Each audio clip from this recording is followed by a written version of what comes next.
Should you ensuite your HMO rooms? On this video, I'm going to share everything. Bathroom ratio. That is the holy grail of HMOs, and it's one of the most important factors as to how easy it's going to be to rent your rooms and keep them full.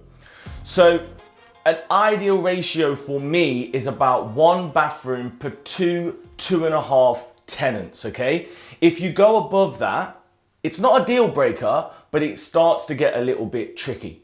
Disclaimer, I've got properties where I've got 1 bathroom for 3, 1 bathroom for 4. I would never ever go 1 bathroom for 5. So if you're doing rent to rent, obviously you're not going to be ensuite in these rooms. It's going to cost too much.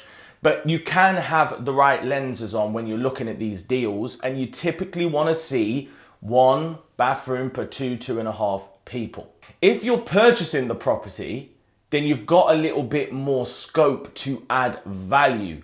And this is what this video is going to be all about. Should you ensuite the rooms? Is it going to be worth it? Is it a good return on investment?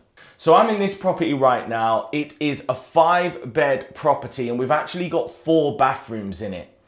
And the reason we've done this is because not only do we want to charge a slight premium, we want the rooms to rent easy, and we want to future-proof and have the longevity.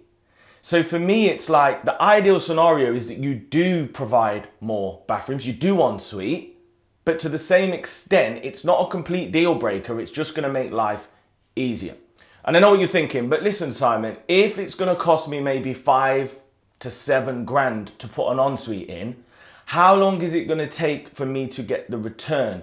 And you're kind of missing the point, because property investment or property management or filling properties, it is not as simple as that.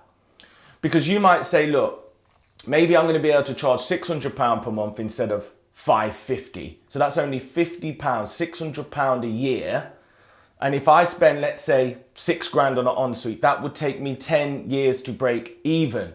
But that's not taking into account the fact that if you've not got enough bathrooms and rooms stand empty, then you're going to have voids, and it doesn't take that into account. So for me, my rule of thumb is 1 bathroom for 2 people in properties I'm buying, okay? And what I always do is I never ever compromise the room size too heavily. I want to make sure that I've got a decent, ample sized bedroom and only ensuite rooms where it's still big.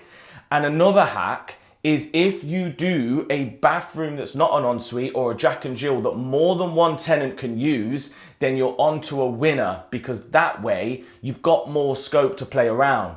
And in some of the properties we've got off suites where the bathroom is just for 1 tenant, but it's off suite. It's not an ensuite, it's off suite. So it's off the corridor, but it gives you more flexibility to play around with it. Hope that's been useful. Should you ensuite your rooms? Look, I don't know. All I know is 1 bathroom for 2 people, scale up, future-proof, especially post-COVID.